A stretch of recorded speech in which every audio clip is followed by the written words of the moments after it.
हरे राम राम राम हरे हरे, हरे कृष्ण कृष्ण कृष्ण हरे हरे, हरे राम राम राम हरे हरे, हरे कृष्ण कृष्ण कृष्ण हरे हरे, हरे राम राम राम हरे हरे, हरे कृष्ण कृष्ण कृष्ण हरे हरे। राजाधिराज प्रभु रामचंद्र महाराज की जय। सद्गुरु श्री समर्थ रामदास स्वामी महाराज की जय। सद्गुरु श्री स्वामी समर्थ महाराज की जय। सद्गुरु श्री ब्रह्म चैतन्य स्वामी महाराज की जय। जय जय रघुवीर समर्थ। गणेश शारदा चैव सद्गुरु सज्जनस्तथा आराध्य दैवतं गुह्यं सर्वं मे रघुनन्दना। गुरुर्ब्रह्मा गुरुर्विष्णु गुरुर्देवो महेश्वरा, गुरुः साक्षात् परब्रह्म तस्मै श्री गुरवे नमः। शुकासारिखे पूर्ण वैराग्य जाचे, वसिष्ठा परी ज्ञान योगेश्वराचे, कवी वाल्मिका सारिखा वाल्यैसा, नमस्कार माझा सद्गुरु रामदासा। मला वाटते अंतरित्वा वसावे, तुझ्या दास बोधासी त्वा बोध व्हावे। अपत्या परी पाववी प्रेमग्रासा, महाराज या सद्गुरु रामदासा। राजाधिराज योगीराज श्री स्वामी समर्थ महाराज की जय। सद्गुरु श्री समर्थ रामदास स्वामी महाराज की जय। सद्गुरु श्री ब्रह्म चैतन्य स्वामी महाराज की जय। जय जय रघुवीर समर्थ।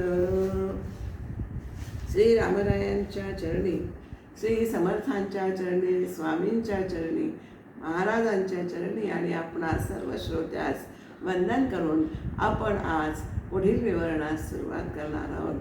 तत्पूर्वी काही तांत्रिक अडचण आल्यामुळे दशक 7 समास 7चा थोडासा भाग हा सांगायचा राहिला आहे, जो अत्यंत महत्त्वपूर्ण आहे, तो आधी घेणार आहे आणि मग श्रवण निरूपण जे आहे ते आपण करायचे आहे, ज्यासाठी आपण सगळे श्रोते हे सगळं मी सांगते ते एकचित्ताने ऐकताय। ते श्रवण कसं असावं, कशाचं करावं, हा सगळा विषय श्रवण निरूपण समास दशक 7 समास 8 आणि दशक 7 समास 9 दोन्ही श्रवण निरूपणाचेच आहेत।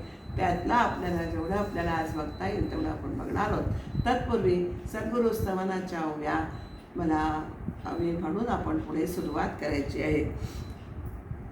परमात्मा असे सर्वदा एकना, एकोहम बहुश्याम संकल्पतयाने केला, सर्वत्र तोची विस्तारणा सृष्टी रूपाने।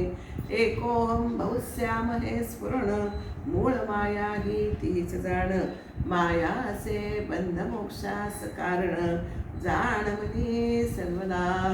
परब्रह्म हे सर्वत्र भरून असे, अज्ञानाला ते डोळ्याने दिसत नसे, सद्गुरु कृपे मात्र ते दिसत असे निमिषार्धात।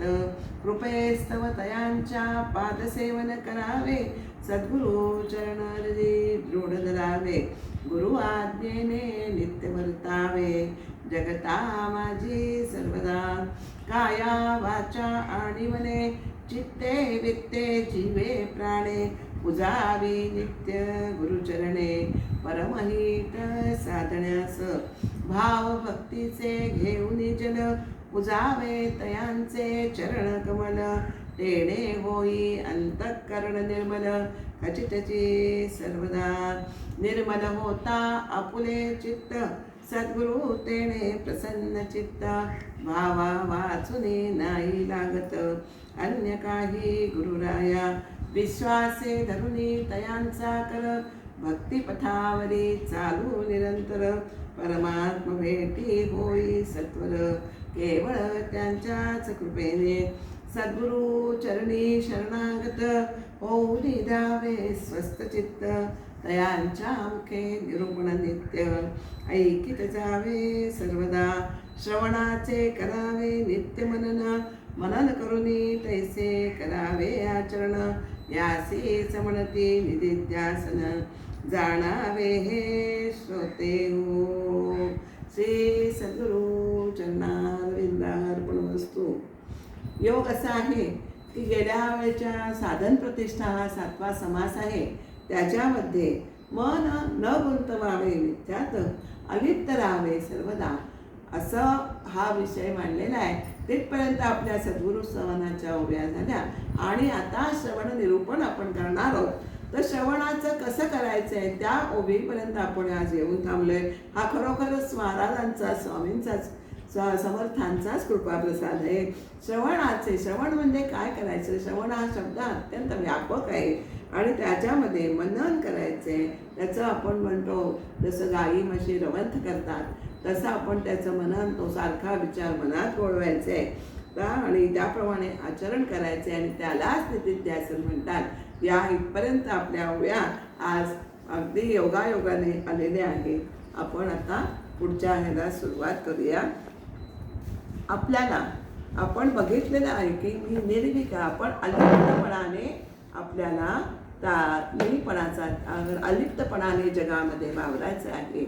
आणि काय सांगितलं आहे? निर्विकल्पाचे कल्पायचे, परंतु ती कल्पना आपण करायचे, पण कल्पना मी करतो असं आपण तेथे आपल्याला देहबुद्धीची भावना आपण तिथे ठेवायची नाही आहे. या ब्रह्मविद्येच्या लपणी काहीच नसावे सोनी, दक्ष आणि समाधानी तोची गाणं. जो दक्ष आहे, सावध आहे, समाधानी आहे, त्याच्यामध्ये हे सगळं त्याला फरक त्याने जाणलेला असतो. देहबुद्धीचा त्याग, आपल्याला मीपणाचा त्याग करायचा आहे. आपण ज्याला कल्पना करायची आहे ना, त्याची स्वभावे आपणच व्हावे. ते आपण कल्पनेने आपण तेच व्हायचं आहे आणि कल्पनेच्या नावाने शून्य झाले. आपल्याला काय करतो? आपण कल्पना करतो, म्हणजेच आपण मीपणाने आपल्याला या ब्रह्मविद्येमध्ये मावळताच येत नाही. आणि त्यासाठी ते काय म्हणतात? आपलं मूळ स्वरूप आहे ते ब्रह्मपद आहे. त्याच्यापासून आपल्याला मुळीच चढायचं नाही आहे, ढळायचं नाही आहे. आणि असंच साधन करायचं आहे, मी पण सोडून साधन करायचे, तरच आपण त्या ब्रह्मपदापासून ढळणार नाही आहोत.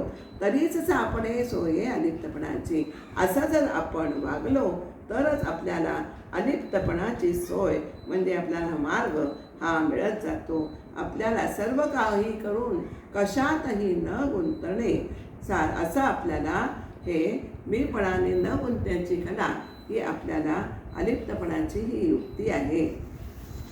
जसं राजा राज्यावर असताना त्याची सत्ता सगळीकडे चालते की नाही, तसंच आपण काय करायचंय?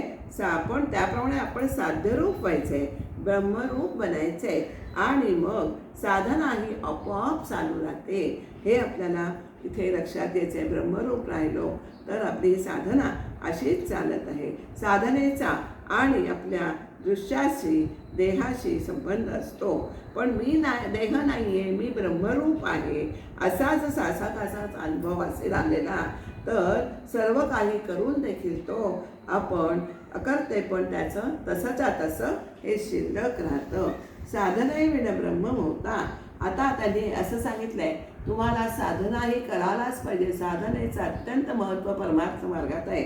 साधना न करता जर आपल्याला ब्रह्म हाती आलं ना, तर त्याचे काय आपल्याला तोटे होतात. म्हणजे म्हणून साधना करायचीच आहे. काय होतं? साधना चांगली आणि चालू झाली की आपल्याला प्रचिती येऊ लागते आणि प्रचिती आल्यानंतर काय होतं? सर्वसामान्य माणसांचं सांगते मी की साधनेमध्ये आपोआपच ढिलाई येते आणि त्यापेक्षाही ते झालं ते आपल्या प्रगतीच्या आड येतच, पण त्यापेक्षाही साधना ही अत्यंत परिपक्व झाली ना की त्याचा स्वरूप साक्षात्कार होऊन झाला. म्हणजे मग साधना, हे साधन जे आपण करतो ते आपोआप सुटतं असं होता करणार नाही, कामा नाही आहे, कारण ते अत्यंत नुकसानकारक आहे अशा या पुढील काही ओव्यातून आपल्याला समर्थांनी सांगितलेले आहे. आपल्याला जर चिकाटीने आणि सातत्याने उत्तम साधना झाल्या केली, जर ब्रह्मज्ञान प्राप्ती झाली तर काय होईल, देहाचं ममत्व जे आहे ते आपल्याला चिकटण्याचा संभव असतो. तसेच आणि ब्रह्म ज्ञानाच्या नावाखाली आळस हा आपल्या अंगामध्ये बळवतो. म्हणून आमचे महाराज वंदोलीकर महाराज म्हणतात, साधन जे उपासना ही थोडीच करावी, पण ती सातत्याने करावी. तुम्ही खूप जर करायला गेलात की आपल्या त्याच्याकडे ती टाळण्याकडे आपला कल होतो. आज नाही ना झाली, काल नाही ना झाली, मग आज नाही केली तर काही हरकत नाही, असं नाही. जो नियम आहे तो थोडाच करावा, पण तो नेहमी सातत्याने पाळला गेला म्हणजे ह्यालाच उपासना साधना असं म्हणतात. परमार्थाच्या नावाखाली आपण काय करतो, मग त्याचा जर छान ओवे आहेत बरं का.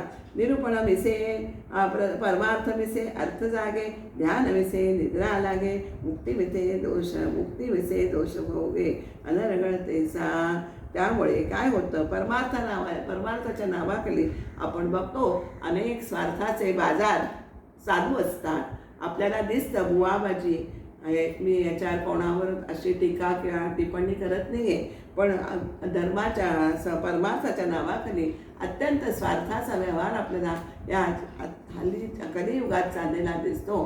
की तुम्ही गुरूंकडे म्हणजे गुरूंना तुम्ही पैसा देऊन विकत घेता, हे काही खरं बरोबर नाही आहे. ध्यानाच्या नावाखाली ध्यानाला आपण बसतो, पण ध्यानाच्या नावाखाली आपल्याला झोप लागते आणि आपण असं म्हणतो की नाही मी ध्यानात आहे, पण ती तिथे झोप ही येतेच, हे आपल्याला लक्षात ठेवायचं आहे. आणि मुक्तपणाच्या नावाखाली काय होतं, स्वैराचार हा खूप बोकाळतो.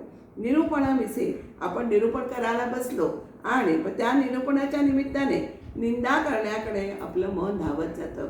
निरूपण असं आणि म्हणताना असं म्हणतात की नारदाची गादी आहे, आम्हाला हा गादीवरून सांगण्याचा अधिकार आहे, पण तुम्ही याचा अर्थ असा नाही आहे की लोकांची निंदा करायची, असं नाही आहे. सुखसंवाद करायच्याऐवजी वादविवाद त्या गादीवर होताना आपल्याला दिसतात आणि जेवढा आपला व्याप वाढतो तेवढा अभिमान हा आपल्या अंगी बळवतो. कशामुळे हे सगळं होत आहे, तर साधनामध्ये आपले जर डिझाई आली तर हे सगळं आपल्याला घडतं. तैसा ब्रह्म आणि उपाधीविषयी येऊन जडे अभिमान अंगी, आपल्याला साधनेचा अभिमान हा अंगी बाळगतो. तेव्हा तसाच ब्रह्मज्ञानविषयी आळसा अंतरी प्रवेशे, म्हणे साधनाचे विषय काय करावे. त्यामुळे ब्रह्मज्ञानाच्या नावा झाल्यानंतर आपल्याला हे साधनाचं करून काय उपयोग आहे. साधना पिसे म्हटलंय बरं का. ब्रह्मज्ञान झालेले आहे तर साधनाचं बेडगुण करायचं काय.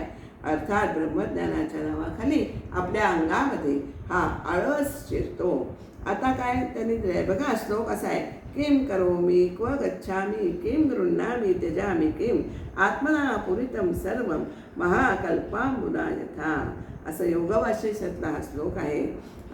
काय त्यांनी दिलेलं आहे, कल्पांत झाला की महाप्रलय होतो की नाही, जिकडे तिकडे पाणी भरून जातं, त्याचप्रमाणे आत्मा हा सर्व ठिकाणी भरलेला आहे.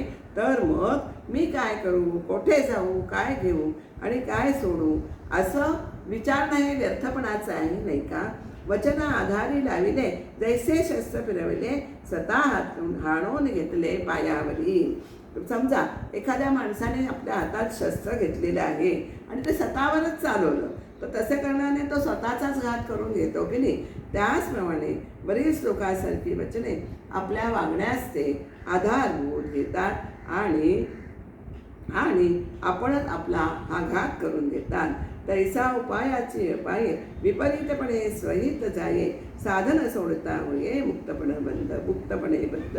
उपायाचा अपाय होतो तो असा होतो, काय झालं तर आपण उलटेपणाने वागलो असता माणूस म्हणजे साधना करायची सोडून न करणारे काय होतो, माणूस हा स्वहिताला मुक्तो आणि माणसाने जर साधन सोडले तर त्याला मुक्तपणच त्याला बंधनाला, त्याचे हे मुक्तपणच हे त्याच्या बंधनाला कारणीभूत होतो. साधन करिताच सिद्धपण हातीच जाईने निघून, तेथे कोणी साधना करूच ना पडे. काय होतो म्हणतो, मी जर साधना केली तर माझ्या हातचं सिद्धपण आहे ना ते निघून जाईल, आपलं सिद्धपण अंतरेल. या भयाने तो आपलं साधनच करण्याचं सोडून देतो. लोक म्हणती हा साधक हेची लज्जा वाटे, साधन करीती ब्रह्मादिक हे उठणे. परंतु साधन केलं तर काय होतं त्याला माहिती नाही आहे की ब्रह्मादिक देवसुद्धा हे साधन करतात. मी साधन केलं तर हा सिद्ध नाही, साधक आहे असे लोक म्हणतील आणि ह्या बोलण्याची त्याला ही अत्यंत लाज वाटते. आता असो हे अविद्या अभ्यास सारणी विद्या अभ्यासे पाविचे अद्या पूर्ण ब्रह्म. आतापर्यंत हे सगळं सांगितलंय ते सगळं देहबुद्धीचे किंवा अविद्येचे चित्र आहे.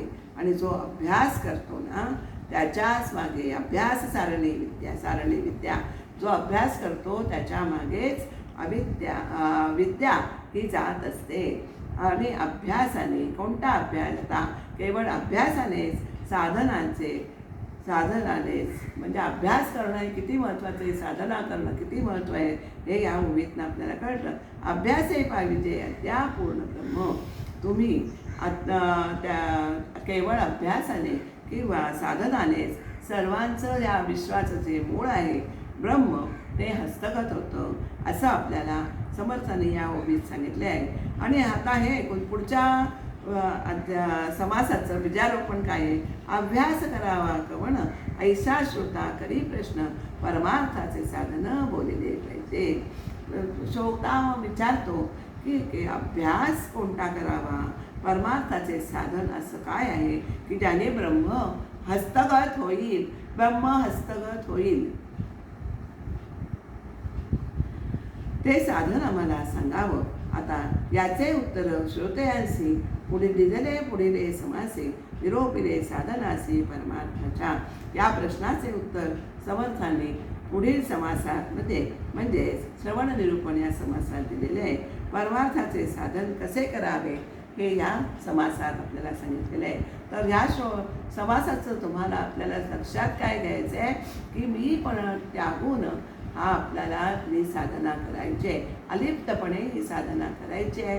तरच आपल्याला परब्रह्म जे मूळ जगताचं कारण आहे ते आपल्याला हस्तगत करता येईल. असं या समासाचं सार आपल्याला थोडका विषय राहिला होता पण तो महत्त्वाचा होता म्हणून मी तो आत्ता थोडा आधी घेतलेला आहे. आणि आता आपण श्रवण निरूपण 8व्या समासाकडे वळणार आहोत. पहिलीच ओवी अशी आहे, ऐका परमार्थाचे साधन जेणे होय समाधान ते तू जाण गा श्रवण निश्चयसी. परमार्थ मध्ये अत्यंत आवश्यक असणारा 5 गोष्टी या समासात समर्थाने सांगितलेल्या आहेत बरं का. एक श्रवणाने काय होतं? पहिल्यांदा संशय पेटतात, शंका पेटतात, दृश्याची आसक्ती कमी होते, भगवंत हवा असं आपल्याला मनापासून वाटतं बरं का. प्रतिभा जागी होते आणि मन एकाग्र करण्याची कला साध्य होते. आणि हे सगळं जर श्रवण आपण सद्गुरुमुखाने केलं असता या सगळ्या गोष्टी आपल्याला अनायासे साधतात असं सही समर्थांनी प्रथमच सांगितले आहे. ज्या साधनाच्या योगाने समाधान प्राप्त होते असे परमार्थाचे साधन कोणतं आहे तर ते साधन म्हणजे श्रवण आहे. आणि श्रवण आपल्याला कसं घडावं, श्रवणाने काय काय होतं असं 1 ते 15 ओव्यांपर्यंत आपल्याला समर्थांनी या ओव्यातनं सांगितलेले आहे. तर आपण त्याच्याप्रमाणे बघूया. श्रवण ही नवविधा भक्तीतली प्रथम पायरी आहे, पहिली पायरी आहे, महत्त्वाची पायरी आहे.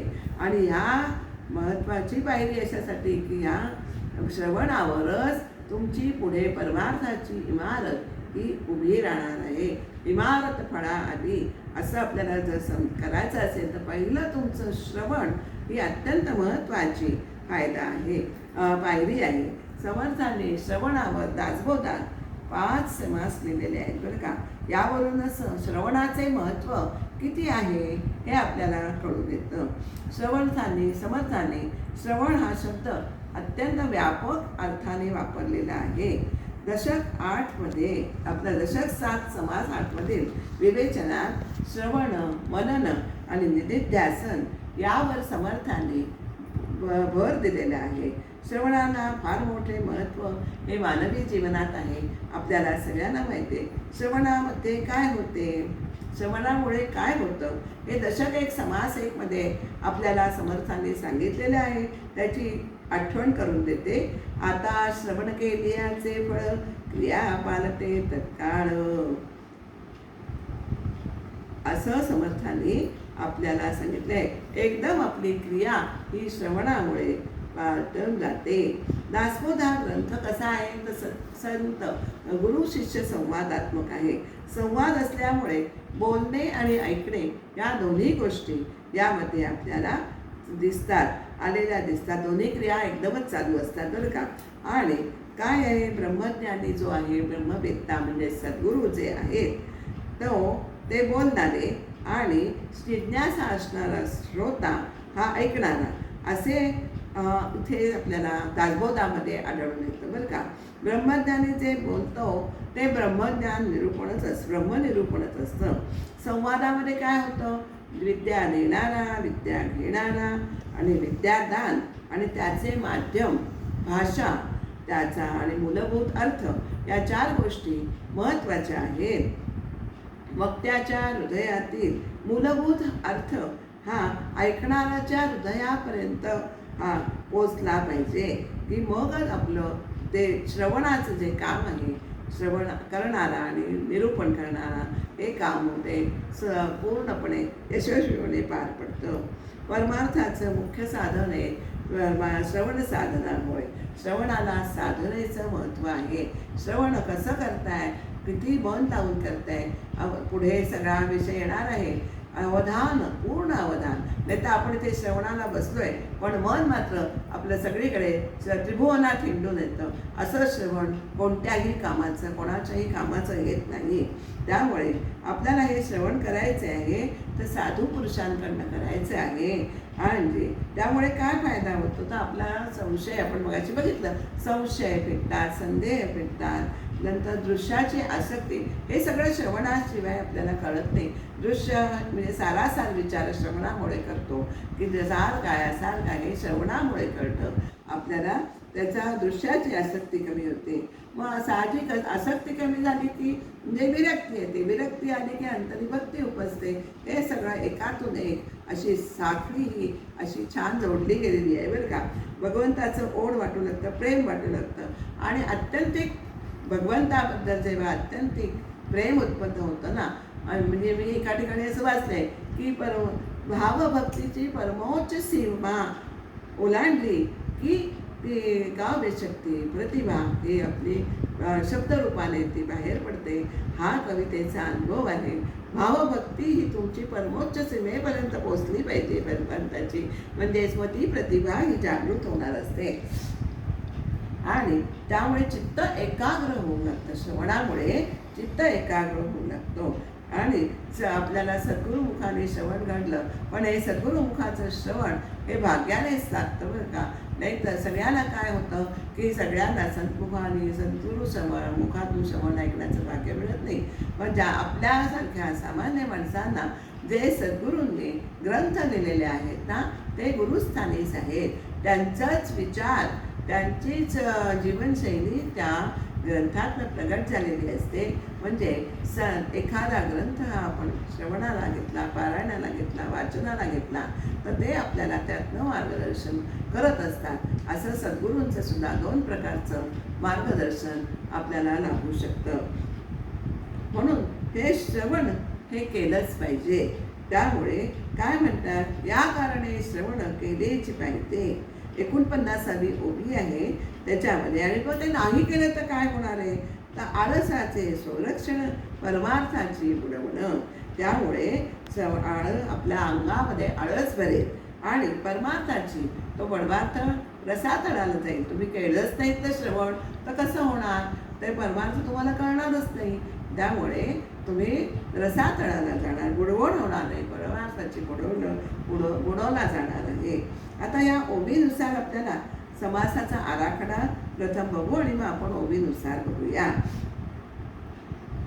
काय होतंय, 1 ते 15 मध्ये श्रवण का करायचं हे स्पष्ट केले. त्याच्यामध्ये सुद्धा 1 ते 4 मध्ये श्रवणाने चित्तशुद्धी होते हे सांगितलेले आहे. भक्ती उपजते, वैराग्य उपजतं, नंतर दृढबुद्धी प्राप्त होते, आसक्ती कमी होत जाते, अहंकार कमी होत जातो, दोष जाऊन सद्गुणांकडे कल वाढतो. असं आपल्याला थोडक्यात म्हणजे वृत्तीमध्ये, क्रियेमध्ये पालट हा पहिल्या आपल्याला 15 ओव्यांमधनं दिसू लागतो. 16व्यापासून काय केलेलं आहे, श्रवणाची फलश्रुती आपल्याला सांगितली आहे, श्रवणाचा महिमा आपल्याला सांगितलेला आहे. आणि 33 पासून श्रवणामुळे ज्यांना ज्यांना लाभ घडला अशांचे दृष्टांत आपल्याला इथे समर्थाने दिलेले आहेत. सगळा विषय अतिशय बहारीचा आहे. आपण सगळे श्रोते श्रवणासाठी जमलेला आहात, तर तुम्हाला हा विषय हा श्रवणाच्या माध्यमातून नक्कीच समजून येईल असं मला नक्की वाटते. आपण आता आपल्याला पुढच्या आपल्या समासाकडे वळायचं आहे. आपल्याला काय होतं, देहबुद्धीकडून माणसाची आत्मबुद्धीकडे वाटचाल सुरू होते, ती केवळ श्रवणामुळे बरं का. आणि आपल्याला काय सांगितलं आहे, क्रिया पालट होतो. नंतर ऐकल्याशिवाय आपल्याला सर्वसाधारण असं आहे, ऐकल्याशिवाय आपल्याला कोणतंही ज्ञान कळत नाही बरं का. वाचून कळतं, पण जो ऐकण्याने जे संस्कार होतात ना, ते आपल्याला स्वतःला तेवढी आपली प्रगल्भ बुद्धी असेल तर वाचूनही आपल्याला ते ज्ञान, त्याच्यामध्ये श्रवणामध्ये वाचन, नंतर हल्लीच्या आपल्या CDs ऐकणं वगैरे सगळं जे आहे प्रवचन, हे सगळं आपल्याला ऐकूनसुद्धा हे श्रवण त्याच्यातनं आपल्याला करता येतं. त्यामुळे ऐकल्याशिवाय कोणतेही ज्ञान हे कळत नाही. म्हणजे एका अर्थाने काय होतं, आपलं जीवन हे ऐकण्यावर श्रवणावरच चालत असते असं म्हणता येईल. असं म्हणायला आपल्याला नक्कीच हरकत नाही आहे. कानावर पडणाऱ्या शब्दांमुळे आपल्याला अनेक प्रकारचं विविध प्रकारचं हे ज्ञान आपल्याला होत असतं. आता शाळा महाविद्यालय ह्याच्यामधून सुद्धा माध्यमातून यांच्या माध्यमातून सुद्धा श्रवण साधना ही चालत असते. विद्यार्थ्यांना आपले त्यांचे जे शिक्षक असतात, नंतर प्राध्यापक असतात, ते शिकवतात, ते ऐकून त्यांची सगळी त्यावर त्यांचं शिक्षण सगळं निर्भर असतं. म्हणजेच श्रवण साधना ही आपण जन्माला आल्यापासूनच चालत असते बरं का.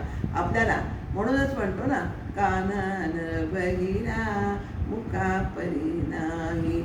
जर तो बहिरा असेल पण तो मुका नसेल, पण त्याच्या कानावरच चढ पडत नाही, तर त्याला त्याच्या भावना कशा व्यक्त करता येणार. म्हणजे श्रवण हे ऐकायला येणं हे अत्यंत महत्त्वाची गोष्ट आहे. त्यामुळे आपल्याला श्रुती संपुट ही आपल्या श्रवणाने ही पूर्ण भरायचे आहेत. श्रोत्र आपले कर्णसंपुट ही आपल्याला पूर्णपणे श्रवणाने भरून घ्यायची आहेत असं आपल्याला सांगता येतं. त्यामुळे ऐकल्या विण कळेना हे ठाऊके आहे जना, या कारणे मूढ प्रार्थना श्रवणादी. आपल्याला ऐकल्याशिवाय काही ज्ञान होत नाही, कळत नाही, हे सगळ्यांना माहिती आहे. त्यामुळे काय करायचे आहे, श्रवण या आपल्याला प्रयत्न त्याचा श्रवणाचा ऐकण्याचा प्रयत्न करायचा आहे.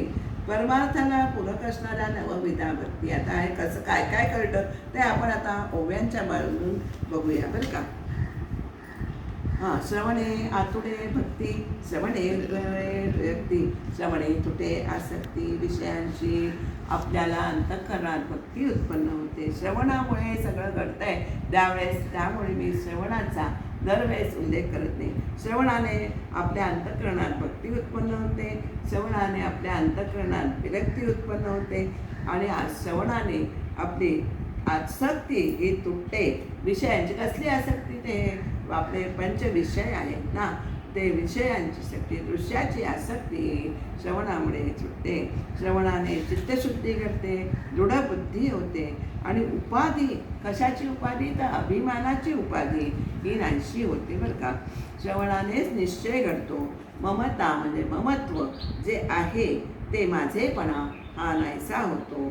नंतर समाधाने अंगी वाटतं. आशंका म्हणजे संदेह फिटतात, संशयाचे मूळ तुटून जाते. श्रवण होता पालटे पूर्वगुण आपला जो पूर्वगुण म्हणजे दोष असेल तो श्रवणाने नाहीसा होतो. मनाला आवर घालण्याची शक्ती ही श्रवणामुळे होते. श्रवणाने समाधान लाभतं. बंधन कुठलं, देहबुद्धीचं बंधन हे श्रवणानेच तुटतं. मी पण जातं, श्रवणाने मी पण नाहीसं होतं. श्रवणे धोका नये, श्रवणे नाना अपाये भस्म होती. श्रवणामुळे काय होतं, आपली काय होतं, अनेक घात आपले टाळतात. मी पण मरतं, आणि अनेक प्रकारची संकटे आहेत ते समूळ नाश पावतात असं आपल्याला या ओवीत सांगितलेले आहे. भस्म होती श्रवणे यांनी कार्यसिद्धी होतं, समाधी लागण्याची, नंतर श्रवणेकडे सर्वसिद्धी समाधानाची. आपल्याला सिद्ध म्हणजे काय, पूर्ण समाधान प्राप्त करण्यासाठी जी पूर्व तयारी असते ना, ती आपल्याला श्रवणामुळे आपल्याला प्राप्त होते. नंतर काय, श्रवणे होय झालं, सत्संगावरी श्रवण तेने कळे निरूपण, श्रवणे होईचे आपण तदाकार. श्रवणाने काय होतं, सत्संगतीमध्ये राहून श्रवण केलं तर आपल्याला काय होतं, विचार म्हणजे आत्मविचार हा आपल्याला कळू लागतो. श्रवणाने मन आपलं तदाकार होतं. बघा, आपण मागे हा विषय आलेला आहे, पण आपल्याला हे सगळं श्रवणाने कळतं की श्रवणात तिथे आपण ऐकायला गेल्याशिवाय घरी येऊन आपल्याला हे कधी सांगणार नसतं. त्यामुळे जिथे ह्या पारमार्थिक सभा चालतात तिथे आपल्याला हे जाऊन श्रवण करायचं आहे असं आपल्याला इथे सांगितलेलं आहे. श्रवणे होईजे तदाकार आपण तदाकार. श्रवणाने काय होतं, आपलं ज्ञान वाढतं. श्रवणे प्रबोध वाढे, श्रवणे प्रज्ञा चढे, प्रज्ञेचा उत्कर्ष होतो. म्हणजे ज्ञान, मेधा, श्रुती, स्मृती असं हे सगळे बुद्धीची प्रज्ञाची नावं आहेत बरं का. आणि श्रवणे विषयांचे ओढे तुटवले जाते. इंद्रियातून आपल्याला विषय सुख घेण्याची, उपभोगण्याची ही ओढ ही श्रवणाने कमी होते. म्हणजे याचाच अर्थ आपल्याला जे अद्वैत ग्रंथ आहेत ते आपल्याला वाचायचे, त्याच्यामुळेच आपल्याला सारासार विचार करू लागतो. सार काय हे कळू लागतो. आणि असार जे आहे त्याच्याबद्दलचे, त्यातनं आपल्याला जे सामान्य माणूस देहबुद्धीच्या माध्यमातून त्याचा उपभोग घेत असतो ते हे ऐकल्यानंतर बरी त्याची वृत्ती पालटते आणि त्याची विषयांची ओढच कमी होऊन जाते. श्रवणे विचार कळे, श्रवणे ज्ञान हे प्रबळे, श्रवणे वस्तू निवळे साधकांशी. ब्रह्म विचार करू लागतो. ब्रह्मा कसा आहे हे आपल्याला तिथे संतांनी त्यासाठीच लिहिलेलं आहे की सामान्यांना ब्रह्म हे त्यांना अनुभवाच्या कक्षेत आणण्याचं काम त्या संत मंडळींनी केलेले आहे त्यांच्या ग्रंथातून लेखन करून. त्यामुळे ब्रह्मविचार हा आपल्याला श्रवणाने कळू शकतो. ज्ञानशक्ती वाढते आणि वस्तू आपल्याला साधकाला म्हणजे आपल्याला आत्मवस्तू म्हणजे स्वस्वरूप परमात्मस्वरूप हे स्वच्छपणे अनुभवाला यायला लागतं ते केवळ आणि केवळ श्रवणामुळे. त्यामुळे श्रवणे सद्बुद्धी लागे, श्रवणे विवेक जागे, श्रवणे हे मन मागे भगवंतासी. श्रवणामुळे सद्बुद्धी आपल्या अंतरात जागी होते, दुर्बुद्धी अजिबात मनात निघून जाते, विवेक जागा होतो. आपल्याला विवेक करावा सदैव चित्ती असं आपण म्हटलेलंच आहे. त्यामुळे विवेक हा सदैव मनामध्ये करायचा आहे, जागा राहतो तो श्रवणामुळे. आणि मन हे मागे भगवंतासी. श्रवणामुळे मन हे भगवंताकडे भगवंताच्या प्राप्तीची मागणी हे करत असतं आणि आत्मशक्ती आपली अविद्या ह्याच्यामुळे कमी होत जाते. श्रवणाच्यामुळेच भगवंताच्या अस्तित्वाबद्दल आपल्याला खात्री पटते असं आपल्याला आणि मनाला तळमळ लागतं की ह्या भगवंता मला भेटावा भगवंतासी. मन हे मागे भगवंतासी. श्रवणे कुसंग तुटे, कुसंगती टळते तुटते, गणते श्रवणे काम गोवटे, श्रवणे धोका आटे कसरा. आता वाईट संगती सुटते व वासना कमी होते. काम म्हणजे वासना, कामवासना ही कमी होत जाते आणि आयुष्यातील धोकेच हे कमी होऊ लागतात. आपल्याला जर कळलं तर त्याप्रमाणे आपण आचरण करणं आणि ऐकणं हे ऐकल्यामुळेच हे आपल्याला कळतं की कसं वागायचं आहे जीवनात. त्यामुळे श्रवणे मोहनासे, श्रवणे स्फूर्ती प्रकाशे, श्रवणे सद्वस्तु वासे निश्चयात्मक. आपल्याला काय काय होतं, उत्तम गती प्राप्त होते. नामे लाभे उत्तम गती आपण म्हणतोच तसं श्रवणाने मोहनाश होतो. नंतर आपली प्रतिभा जागी होते. नंतर आयुष्यातले धोके कमी होतात. श्रवणाने मोह नाहीसा होतो. नंतर काय होतं, उत्तम गती मिळते आणि मनाला शांती प्राप्त होते. कधीही न ढळणारे असे जे निवृत्तीरहित पद म्हणजे ब्रह्मपद हे आपल्याला प्राप्त होतं, हस्तगत होतो. त्यामुळे आपल्याला काय करायचं आहे, श्रवणायसे सार नाही सार श्रवणाचे सार नाही. श्रवणे घडे सर्व काही, भवनदीच्या प्रवाही तरणोपाय श्रवण. श्रवणासारखी सारभूत अशी कुठलीच वस्तू नाही. श्रवणानं सगळं काही घडतं आणि त्यामुळेच भवनदीचा हा आपल्याला प्रवाह, त्याच्यामध्ये श्रवणा पार करून जाण्यास श्रवणच आपल्याला उपयोगी पडतं. श्रवणे भजनाचा आरंभ, श्रवण घरी सर्वारंभ, श्रवणे होय स्वयंवर सर्व काही.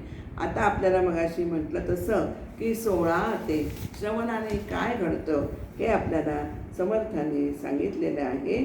16 पासून ते 30 पर्यंत श्रवणाचे महात्म्य सांगितलेले आहे आपल्याला. ते आपण आता बघायचं आहे. श्रवण भगवंताच्या कशाचा प्रारंभ आहे? भजनाचा प्रारंभ, म्हणजेच भक्तीचा प्रारंभ हा श्रवणामध्येच होतो. जगातील सर्व आरंभ, श्रवण सर्वी सर्वारंभ, श्रवणातील जगातील सर्व गोष्टींचा आरंभ हा श्रवणातच होत असतो. आणि श्रवणे होय स्वयंवर, श्रवणाने सर्व काही हे स्वाभाविक रीतीने घडत असते. प्रवृत्ती असो अथवा निवृत्ती असो, श्रवणे वेळ न घडे प्राप्ती, हे तो सकळास प्रचिती प्रत्यक्ष आहे. आपल्याला काय प्रवृत्ती म्हणजे प्रपंचात असो किंवा निवृत्ती म्हणजे परमार्थात असो, दोन्हीकडे श्रवणाशिवाय सफलता नाही. हे सगळ्यांनाच हा अनुभव प्रत्यक्षात आलेला आहे. आता मगाशी आपली जी ओवी आली ती आली परत की ऐकला वेळ कळेना हे ठाऊके आहे जना, या कारणे मूळ प्रयत्न श्रवणाधी आपल्याला कोणाकडून तरी ऐकल्याशिवाय आपल्याला कळत नाही. आणि हे सगळ्या लोकांनाही माहिती आहे. या कारणे कोणत्याही मानवाचे प्रयत्नाचे मूळ हे श्रवणामध्ये आहे. तेव्हा श्रवण हे करणे हे अत्यंत महत्त्वाचे आहे. जे जन्मी ऐकलेच नाही तेथे पडिले संदेही, म्हणून या तुझे काही साम्यता घडे. जी गोष्ट आपण कधी जन्मात ऐकलेलीच नाही आहे तिच्याबद्दल आपल्या मनात संदेह निर्माण होतात. ऐकलेल्या गोष्टीचा आपण लगेच संदर्भ देतो, हो असं मी या ठिकाणी या व्यक्त्याच्या तोंडून ऐकलेलं आहे. पण जर ऐकलेलंच नसेल तर त्याविषयी मनातला संदेह हे अत्यंत निर्माण होतात. आणि म्हणूनच श्रवणाबरोबर कोणाच्याही साधनाची तुलना करता येत नाही. आपल्याला हे लक्ष श्रवण करायचे आहे, आपण मन आपलं इथे ठेवायचे आहे. हे आपल्याला सगळ्या श्रोत्यांनी लक्षात ठेवा. काय काय श्रवणाचे फायदे आहेत, फलश्रुती आहे, कोणी ऐकल्यानंतर कसे बदल झालेले आहेत ते या सगळं ग्रंथामध्ये आलेलं आहे. ते आपण एकचित्ताने अवधान देऊन ऐकायचे आहे. जसं पाखरू जो शेताचं रक्षण करतो ना, तो इतके त्याचे कान सावध असतात शेताचे रक्षण करणाऱ्याचे की इकडनं पाखरू आलाय का, इकडनं कोण टोळधाड आले का, हे सगळं त्याचं लक्ष त्या आवाजाकडे असतं. त्याच्याशिवाय त्याला दुसरं काही म्हणजे अवयव सगळे नयनी जमले असं जे गाणं आहे की नाही, तसं आपण अवयव सगळे श्रवणी जमले असं करून हे श्रवण आपल्याला करायचं आहे. सगळं चित्ताचे सगळ्या शरीराचे कान करून हे श्रवण केलं तर त्याचा फायदा आहे. अन्यथा हा फायदा श्रवण करण्याची श्रवण भक्ती फळास येणार नाही आहे. आणि बहुत साधने पाहता श्रवणासनाकडे साम्यता, श्रवणे विन तत्वता कार्य न झाले. आपल्याला त्यामुळे पुष्कळ साधने पाहिली पण श्रवणाच्या साधनाची बरोबरी ही एकही साधन करत नाही असं आपल्याला या ओळीत सांगितलेलं आहे ओवीमध्ये. आणि म्हणजे श्रवणापासून कोणतंही कार्य हे होत नसतं. न देखता दिनकर पढे अवघा अंधकार. कशा छान छान ओव्या आहेत बरं का. न देखता दिनकर पढे अवघा अंधकार, श्रवणे विन प्रकार तैसा होय. जर आपण सूर्य उगवला नाही तर सगळीकडे अंधार असतो की नाही, तद्वतच श्रवणाशिवाय मानवी जीवनात सर्वत्र अंधार, अज्ञानाचा अंधार असतो. कसला अंधार असतो मानवी जीवनात? अज्ञानाचा अंधार असतो. म्हणून श्रवणाने ज्ञान हे करून घ्यायचं आहे. हे पुन्हा पुन्हा समर्थ आपल्याला सांगतायत. कैसी नवविधा, आता काय काय कळतं श्रवणाने? कैसी नवविधा भक्ती, कैसी चतुर्विधा मुक्ती, कैसी आहे सहजचिती, हे श्रवणे विन कळेना. आपल्याला नवविधा भक्ती या कशा प्रकारे करायच्या असतात हे श्रवणाने कळतं. चतुर्विध मुक्ती, सलोकता, स्वरूपता, समीपता आणि सायुज्यता या मुक्तीबद्दल जे विवरण आहे ते आपल्याला श्रवणातूनच समजू शकतं. कळणार नाही त्याशिवाय. आता सहज स्थिती, कशी सहज स्थिती असते हे श्रवणाशिवाय आपल्याला नक्कीच कळणार नाही. न कळे षटकर्माचरण. आता षटकर्माचरण म्हणजे जो आपल्याला 4 आपले वर्ण आहेत, ब्राह्मण, क्षत्रिय, शूद्र आणि वैश्य आणि शूद्र. तर ब्राह्मणाची काय कर्म आहेत? तर षटकर्म आहेत. इथे षटकर्म आहेत म्हणून मी तुम्हाला हे सांगते. ब्राह्मणाची काय षटकर्म आहेत? यजन, याजन, नंतर अध्ययन, अध्यापन आणि दान आणि परिग्रह ही ब्राह्मणाची षटकर्म आहेत. ऐकायला तुम्हाला सगळ्यांना येत आहे का? आवाज अजून मोठा करायला हवा आहे? हां, तर अध्ययन आणि अध्यापन, यजन आणि याजन आणि दान आणि परिग्रह म्हणजे दान करायचे, दान घ्यायचे पण परिग्रह म्हणजे साठा करायचा नाही. ही 6 कर्म ही ब्राह्मणाची आहेत. त्यांचं आचरण कसं असावं हे आपल्याला श्रवणानेच कळतं. पुरस्चरण, एखादं पुरस्चरण आपण करतो. काय ते पुरस्चरण असतो? आपल्याला सगळ्यांना माहिती आहे, समर्थांनी 12 वर्ष पुरस्चरण केलेलं आहे. ते कसं करायचं हे श्रवणातनं कळतं. न कळे कैसे उपासना विधियुक्त उपासना, सगुण उपासना कशी करावी असं आपल्याला श्रवणामुळेच कळतं. नाना व्रते, नाना दाने, नाना तपे, नाना साधने, ज्ञानायोग तीर्थाटने, श्रवणे विण कळेना. व्रत केलं की त्याचं उद्यापन काय हे श्रवणानेच कळतं. तप केलं की त्याचं तप कशी करायची, नाना साधनं कशी करायची, योग तीर्थाटन कसं करायचं, त्यानंतर योग कसा साधायचा हे श्रवणापासून आपल्याला कळत नाही. नाना विद्या पिंडज्ञान, नाना तत्वांचे शोधन, नाना कळा ब्रह्मज्ञान, श्रवण विण न कळे. इतका श्रवणाचा महिमा आहे की तुम्ही पिंडज्ञान आपल्याला माहिती आहे, मनाच्या चौकात पण पिंडज्ञान हा शब्द आलेला आहे. नाना प्रकारच्या विद्या, मानवी पिंडज्ञान म्हणजे मानवी शरीराचं ज्ञान आपल्याला ऐकल्याशिवाय कळत नाही. तत्व, जे अनेक तत्व आहेत, 82 तत्व आपल्याला म्हणतो आपण, आठवडं आहे ती कोणती 82 तत्व हे तुम्हाला श्रवण केल्याशिवाय कळत नाही. नाना कळा ब्रह्मज्ञान, अनेक प्रकारच्या कला आहेत.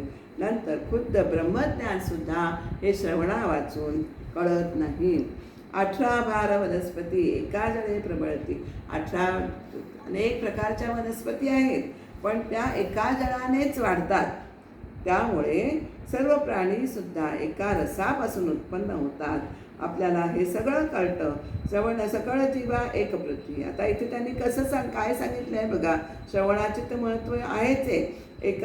सर्व जीव जसे पृथ्वीवर एकाच छत्राखाली एकाच पृथ्वीवर राहतात.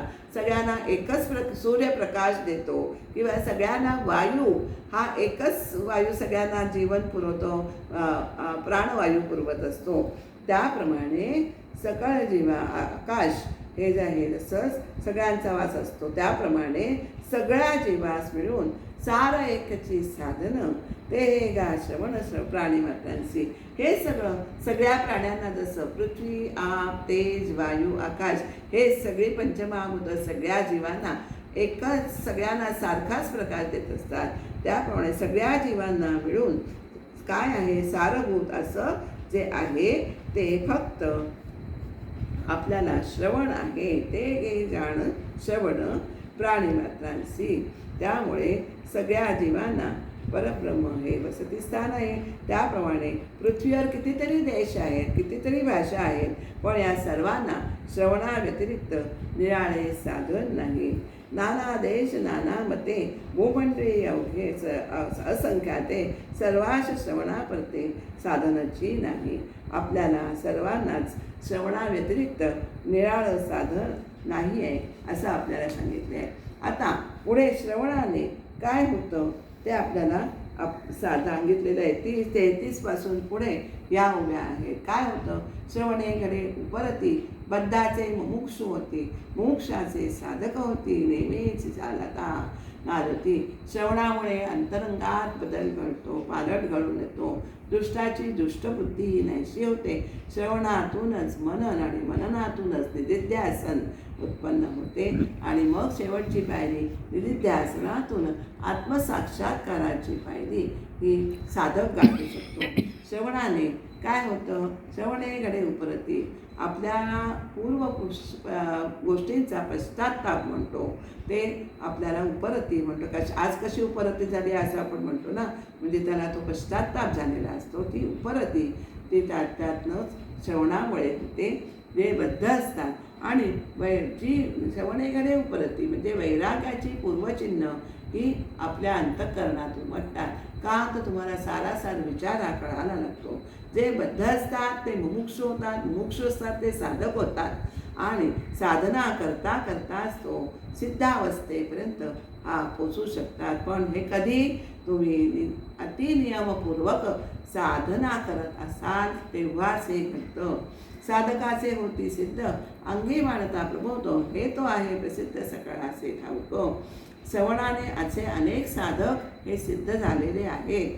त्यांच्या अंगी आत्मज्ञान बांधलेले आहे. श्रवणामुळे श्रवणाचा हा मोठा परिणाम होतो. केवढा मोठा परिणाम होतो हे सगळ्यांना माहिती आहे, प्रसिद्ध आहे, हे सर्वांना ठाऊक आहे. आता कोणाला हा अनुभव आलेला आहे श्रवणाचा हे त्यांनी या ओव्यातनं सांगितले. ठाईचे खळ चांडाळ तेची होती पुण्यसेळ, ऐसा गुण तत्काळ श्रवणाचा. स्वभावताच जे दुष्ट असतात ना, चांडाळ असतात, ते देखील श्रवणाने पुण्यशील बनतात. श्रवणाचा तत्काळ अनुभव येणारा हा गुण आहे आपल्याला. म्हणून श्रवण हे अत्यंत महत्त्वाचे. जो दुर्बुद्धी दुरात्मा तोची होय पुण्यात्मा. जो दुष्टबुद्धीचा दुरात्मा असतो ना, तो सुद्धा श्रवणाने पुण्यात्मा बनतो. आणि अगाध महिमा श्रवणाचा महिमा बोलिल्या नवाचे. अशा तऱ्हेने हा श्रवणाचा महिमा हा अगाध आहे आणि तो आपल्याला शब्दांनी सांगता येत नाही. तीर्थाव्रतांची फळश्रुती पुढे होणार सांगती, तैसे नव्हे हातीच्या हाती सप्रचित श्रवण. आपल्याला सगळ्यांना माहिती आहे की तीर्थांची व्रतांची काय फळश्रुती आहे. ते व्रत झाल्यानंतर काही काळाने मिळणार आहे. पण तसंच श्रवणाचं नाही. तुम्हाला याच हाती आपल्याला सप्रचित आहे की श्रवणाचा आपल्याला फळ त्याचं उधार नाही आहे. त्याचा हातोहात आपल्याला अनुभवास येतं.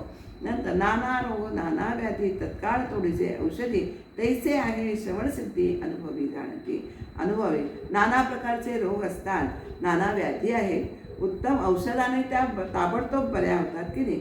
त्याचप्रमाणे श्रवणाने देहबुद्धी ही तत्काळ मरते. तैसी आहे श्रवणसिद्धी अनुभवी जाणती. देहबुद्धी ही श्रवणाने तत्काळ मरते असं आपल्याला अनुभवी लोक जाणतात आणि ते आपल्याला सांगतातही. श्रवणाचा विचार कळे तरीच भाग्यश्री प्रगटे वळे, मुख्य परमात्माचा कळे अनुभवाचे. श्रवणाचं जर आपल्याला महत्त्व कळलं तर आपलं भाग्य हे उदयास येतं. हे त्या भाग्याला उदयास यावंच लागतं आणि परमात्म स्वरूपाचा हा साक्षात्कार आपल्याला अनुभवास येतो. या नाव जाणावे मनन, अर्थालागे सावधान. मगाशी मी तो विचार मांडला, तो आता या ओळीत आलेला आहे. या नाव जाणावे मनन, अर्थालागे सावधान, निजध्यासे समाधान हो कसे. आपण आपल्याला काय करायचे? आपण ते श्रवण करतो त्याच्या अर्थाकडे लक्ष द्यायचे. मागे हा विषय येऊन गेलेला आहे. शब्द हे खोलपटाप्रमाणे असतात, पण त्याचा अर्थ आहे तो मात्र आतील गराप्रमाणे, आतील दाण्याप्रमाणे आहे. वाचार्थ हा सोडून आपल्याला लक्षार्थ घ्यायचा आहे. हे लक्षात घ्यायचे म्हणजे जे आपण ऐकतो त्याचा अर्थ वक्त्याच्या हृदयाकडून तुमच्या हृदयापर्यंत पोचला तर तो आपल्याला त्याचं अर्थ कळला तर त्याचं मनन होईल आणि मनन केला तरच ते आपल्याला कृतीत आणता येईल. म्हणजे श्रवण आणि मनन आणि मग त्याचं निधिध्यासन अशा या ओळीतलं आहे. आणि या नाव जाणावे मनन, अर्था लागे सावधान. म्हणून अर्थाकडे लक्ष देणं हे अत्यंत महत्त्वाचं आहे. आणि निजध्यासे समाधान होत असे. आणि आपल्याला अर्थावर आणि मन किंवा लक्ष केंद्रित केलं तर निधिध्यासन आपल्याला साधतं. आणि निधिध्यासनामुळेच आपल्याला साक्षात्कार होऊन समाधान मिळतं. त्या परमार्थ प्राप्तीच्या 4 पायऱ्या या एकाच ओळीत आलेल्या आहेत. मनन, श्रवण, मनन, निधिध्यासन आणि निजध्यासाने समाधान. त्यामुळे बोलिल्याचा अर्थ कळे तरीच समाधान निवळे, अकस्मात अंतरी एवढे निस्संदेहता. अत्यंत महत्त्वाचा हा विषय आहे. आपल्याला संत जे बोलतात त्याचा अर्थ हा कळला, बरोबर कळला तरच मन समाधान पावतं. आपल्या अंतर्यामी असणारे संदेह आहेत ते ताबडतोब नाहीसे होतात आणि मन आपलं निस्संदेह होतो. अत्यंत महत्त्वाची ओवी आहे. आणि त्यामुळे काय होतं, संदेह जन्माचे मूळ ते श्रवणे होय निर्मूळ. आपल्याला संदेह हाच आपल्या कुठला संदेह आपला तर सत्स्वरूपाविषयीचा संदेह जो असतो तेच आपल्या जन्माचं मूळ असतो. आपणच मुळात आपण ते पदी येऊनच मगाशी तो आपला विषय आला, मूळ आपण परमात्मा स्वरूपच आहोत. पण जर तुम्हाला ते माहीतच नसेल तर त्या स्वस्वरूपाविषयी आपल्या मनात संदेह निर्माण होतो. आणि जर तुम्ही श्रवण केलं तर संदेहाचे जे मूळ आहे जन्माचं ते संदेहच ह्या श्रवणामुळे तो निर्मूळ होतो. श्रवणाने तो निर्मूळ होतो. त्यामुळे होते श्रवणे होय निर्मूळ, पुढे सहजचे प्रांजळ समाधान. आणि त्यामुळे मग आपलं मन आपलं निस्संदेह होतं आणि त्यामुळे आपल्याला समाधान प्राप्त होतं.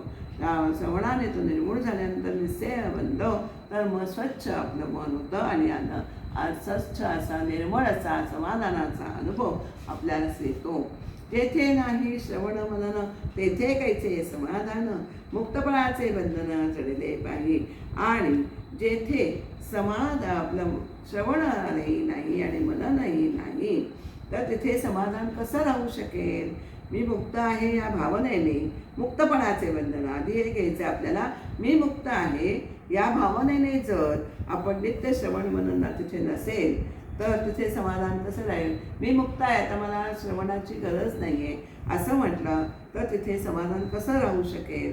मुक्तपणाच्या भावनेनेच बंधन तेथे आपल्याला जडलेलं आहे असं आढळून येतं. मुमुक्षु साधक अथवा सिद्ध श्रवणे विदतो अबद्ध, श्रवण मनने शुद्ध चित्तवृत्ती होते. आपल्याला मुमुक्ष असो किंवा साधक असो किंवा सिद्ध असो त्याने श्रवण हे नित्य केले नाही तर तो काय समजायचं आहे आपल्याला, तो मूढ समजायचं आहे. म्हणून आपल्याला जर मूढ ऐकून घ्यायचं नसेल तर आपण नित्य श्रवण हे केलं पाहिजे. श्रवण मननाने काय होतं तर चित्तशुद्धी होते. चित्तवृत्ती शुद्ध होते. आपल्याला श्रवण मननाने चित्तवृत्ती आपली शुद्ध व्हायला हवी असेल तर श्रवण मनन हे निश्चितच करायचे आहे. तेथे नाही नित्यश्रवण ते जाणावे विलक्षण, तेथे साधके एकक्षण क्रमो नये सर्वथा. ज्या परमार्थामध्ये नित्य नियमाने श्रवण घडत नाही तिथे ते स्थानच विलक्षण आहे, विपरीत आहे. अशा ठिकाणी साधकाने क्षणभर देखील थांबू नये. त्यामुळे जेथे नाही श्रवण स्वार्थ तेथे कैसा हो परमार्थ. श्रवणाचा स्वार्थ तिथे आपल्याला साधता येत नाही तिथे कसं आपल्याला परमार्थ आपल्याला घडेल. आपल्याला श्रवण करायचं आहे. श्रवणाचा स्वार्थ नसेल तर तिथे परमार्थाचं अस्तित्वच मिळणार नाही, दिसणार नाही. श्रवण ठेवले नाही तर आत्तापर्यंत जे ऐकलं आहे ना ते सर्व वाया जाते. आणि तस्मात श्रवण करावे. आता शेवटी समर्थ निष्कर्षावर येतात.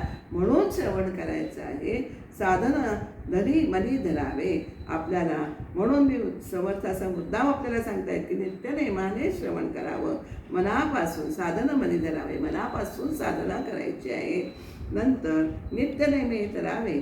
या संसार सागरी आपल्याला मनापासून साधना करणे अशा निर्णयाने नित्यनेमाच्या बळावर श्रवण नित्यनेम करायचे. श्रवणाचा त्याच्या बळावर आपल्याला हा संसार सागर हा तरून जायचा आहे. आता आपल्याला अजून एक छान उदाहरण समर्थ देतात. जेविलेची सेवावे अन्न, घेतिलेची घ्यावे जीवन, तैसे श्रवण मन केलेच पाहिजे. आपण एकदा दुपारी भरपूर जेवलो तरी आता त्यावेळेस आपल्याला वाटतं आता अजिबात संध्याकाळी जेवायचं नाही, पण जेवणाला संध्याकाळी परत लागतंच की नाही. त्यामुळे केवळ आपल्याला एकदा जेवून तसं भागत नाही किंवा पाणी पिऊन पुन्हा पुन्हा अन्न सेवन करायला लागतं. तोच नियम पाण्याला पण, एकदा पोटभर पाणी प्यायलं पण परत पुन्हा तहान लागत नाही असं नाही, पुन्हा पाणी प्यायलाच लागतं. तद्वतच श्रवण हे पुन्हा पुन्हा करणं हे केलंच पाहिजे. जसं आपण पुन्हा एकदा जेवलो तरी पुन्हा संध्याकाळी जेवतो किंवा पाणी प्यायलं तरी पुन्हा पितो, तसंच एकदा श्रवण केलं आहे म्हणजे माझं जन्मभराचं काम झालं आहे असं समजायचं नाही आहे. एकदा श्रवण केलं आहे तरी पुन्हा पुन्हा तेच श्रवण करायचे आहे आणि त्याचं मनन करणं हे आवश्यक आहे. श्रवणाचा अनादर आळसे करी जो नर, त्याचा होय अपहार स्वहितविषयी. कोणी जर आळसाने श्रवणामध्ये हेळसांड करेल तर काय अनादर म्हणजे हेळसांड करेल तर तो काय करणार आहे, आपल्या स्वहिताला, आत्महिताला, आत्मकल्याणाला त्याला अंतरतो, आत्मज्ञानाला तो अंतरतो. त्याचा होय अपहार स्वहिताविषयी, त्याला स्वहित हे अंतरतं. आळसाचे संरक्षण परमार्थाचे पुरवणं हेच या कारणे केलेच पाहिजे संरक्षण. हे सगळं वरती त्यांनी सांगितलंय, त्यासाठी श्रवण हे केलंच पाहिजे. आणि त्याच्या पहिल्या 2 भागामध्ये ओव्यांच्या अर्ध्या भागामध्ये काय त्यांनी केलेलं आहे, आळशीपणाला सांभाळायचे म्हणजे परमार्थ बुडवणे आहे असं समर्थाने या ओवीत म्हटलेलं आहे. सारांश काय की प्रत्येकाने या कारणासाठी प्रत्येकाने श्रवण हे केलेच पाहिजे. आता पुढच्या समासाचं आपल्याला सुचवाचन करतायत, बीजारोपण करतायत. आता श्रवण कैसे करावे, कोण्या ग्रंथास पाहावे, पुढील समासी आगवे सांगितलेलं. आता श्रवण तरी कसे करावे, कोणत्या ग्रंथाचे अभ्यास करावे हे सगळं आपण पुढच्या समासात सांगू. झालेला आज आता हा 8वा आपल्याला समास झालेला आहे. आपण आता इथेच थांबूया आणि पुढचा श्रवण आहे ते पुढच्या भागात करूया. झालेली विवरण सेवा ही समर्थांच्या चरणी, अमरायाच्या चरणी, समर्थांच्या महाराजांच्या चरणी अर्पण करते. स्वामींच्या चरणी.